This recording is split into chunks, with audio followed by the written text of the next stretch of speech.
멤버사입니다. 계좌에 꽃이 필랑말랑 할 이 시점에 여러분들의 계좌는 다들 안녕들 하신가요? 저는 잘 지내고 있습니다. 금융시장이 힘들 때에는 그냥 얌전히 공부하면서 지내는 것이 최고의 방법인 것 같습니다. 그럼 저번주 성과 볼까요? 저번주 종목 살펴보면 고려아연, 지수 추이 대비 개별 종목과의 플러스 스프레드 2.33%포인트 및 연간 수익률 15.69% 달성. 주간으로는 대선 관련주는 크게 유의미한 결과를 찾을 수 없고 호텔 신라 및 롯데정밀화학 플러스 스프레드 각각 2.68%포인트, 1.97%포인트 달성, 그리고 연간 수익률 각각 6.52%, 13.42% 달성, 전주 대비 각각 4.86%포인트, 3.56%포인트 상승. 월간으로는 보성파워텍 플러스 스프레드 35.56%포인트로 가장 높게 달성하였고 코이즈 마이너스 스프레드 32.05%포인트로 가장 낮게 달성하였습니다.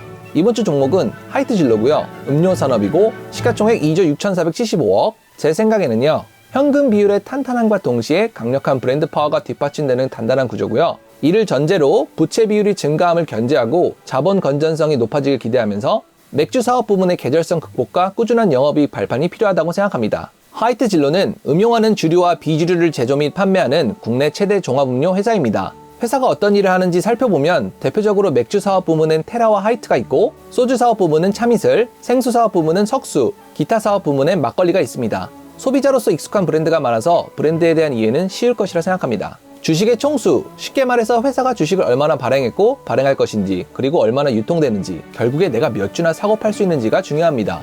2021년 12월 30일 기준으로 하이트진로는 보통주와 우선주가 있고요. 발행한 주식의 총수 중 보통주 7,013만여 주, 우선주 113만여 주가 있습니다. 멤버사 방구석 논리를 적용해서 추정 유통 주식수를 계산해보면 보통주 70만여 주와 우선주 94만여 주로 추려지는데 우선주의 정확한 보유량을 확인하기 어렵기에 대략적인 수치로 봐주시면 좋을 것 같습니다. 지난 60일간 평균 거래량 기준으로 주식 회전율을 구하면 보통주 5%가량, 우선주 2%가량 나옵니다. 이는 주식의 손바꿈 현상이 20% 미만이므로 바닥 수준으로 판단할 수 있습니다. 회사의 주인은 주주죠. 그 중에 대빵은 역시 최대 주주입니다. 하이트진로의 최대 주주는 하이트진로 홀딩스이고 최근 5개 분기를 봤을 때 소유 주식수는 3,500만여 주이며 동사는 코스피 상장사로서 2022년 4월 1일 종가 기준으로 봤을 때 지분금액이 4,920억여 원입니다. 지분율 50.86%이며 지분율 추이 변화가 없고 경영참여의 목적을 가집니다. 그 밖에 주인은 국민연금관리공단, 우리가 흔히 연기금이라고 부르는 곳의 지분율이 지속적으로 2.13%포인트까지 오르다가 중간에 0.6%포인트 감소하였고 소유 주식수는 569만여 주, 지분금액 785억여 원, 지분율 8.12%입니다. 소액 주주들은 지분율이 1.73%포인트 감소하였고 소유 주식수는 2,521만여 주, 지분금액 3,479억여 원,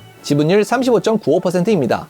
회사의 재무 상태를 분석함으로써 내 자본을 불릴 수도 그렇지 않을 수도 있습니다. 먼저 재무 상태 분석을 통해 회사가 자본적으로 안전한지 확인할 수 있는데요. 현금 비율은 25.58%이고 2021년 1분기 때를 제외하고 꾸준히 20% 이상 유지하고 있습니다. 당좌 비율과 유동 비율은 각각 60.80%, 71.01%이고 현 평균 각각 56%와 68% 선에서 높일 필요가 있어 보입니다. 순운전 자본 비율은 마이너스 14.66%이고 음수 수준에서 개선 중이지만 역시 높일 필요가 있어 보입니다. 그 다음은 레버리지 분석이며 이를 통해 회사가 돈을 빌리고 잘 갚을 수 있는지를 확인할 수 있습니다. 그런데 세 지표 모두 줄이거나 높일 필요가 있어 보이며 먼저 부채 비율은 231.16%이고 부채 비율이 증가함을 견제하고 줄일 필요가 있어 보입니다.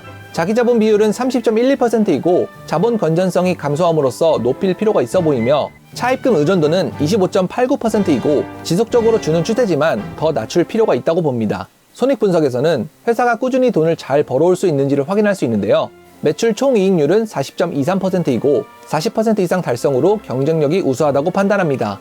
매출액 영업이익률은 6.18%이고 평균 7% 선에서 높일 필요가 있다고 생각합니다. 나머지 세 가지 지표의 유의가 필요하다고 보는데 매출액 순이익률 1.71%이고 지속적인 수익률 유지를 위한 방법이 필요하다고 생각합니다. 총자산 순이익률 ROA는 0.15%이고 자본과 부채가 늘어남에 따라 유의가 필요해 보이고 자기자본 이익률 ROE는 0.51%이고 감소 추세에 따라 유의가 필요하다고 생각합니다. 멤버사 방구석 판단으로 자체 평점 9.3점으로 평가합니다. 부문별 매출액을 통해 회사가 어디서 돈을 벌어오는지 알 수 있습니다. 소주 사업 부문, 기타 사업 부문, 조정 및 제거가 전분기 대비 상승하였고 나머지는 감소했습니다. 비중은 소주 사업 부문, 맥주 사업 부문, 기타 사업 부문, 생수 사업 부문 순입니다. 총 매출액은 전분기 대비 2.24% 감소했습니다. 부문별 영업이익을 통해 회사가 벌어오는 돈이 얼마나 남는지를 알 수 있습니다. 앞에 매출액과 크게 차이가 없지만 상승한 기타 사업 부문의 영업이익이 크게 감소했습니다. 비중에서 맥주 사업 부문이 영업이익 마이너스를 기록했고 소주 사업 부문이 106.77%로 초과 달성하여 나머지 힘든 부분들을 메꿔주는 모습입니다. 총 영업이익은 전분기 대비 24.89% 감소했습니다. 오늘은 여기까지입니다. 도움이 되시거나 재미있었으면 좋겠습니다. 앞에 설명드린 것의 자세한 장표는 블로그에서 확인하실 수 있습니다. 저도 함께 공부하는 입장이라 수치가 틀리거나 제안하실 게 있으면 언제든지 알려주세요. 금융시장에서는 공부뿐이 살아남는 방법인 것 같습니다. 심리적인 부분도 굉장히 중요한 것 같습니다. 자신만의 논리와 원칙을 가지고 매매에 임하고 금융시장에 있는 것이 더 중요한 것도 같습니다.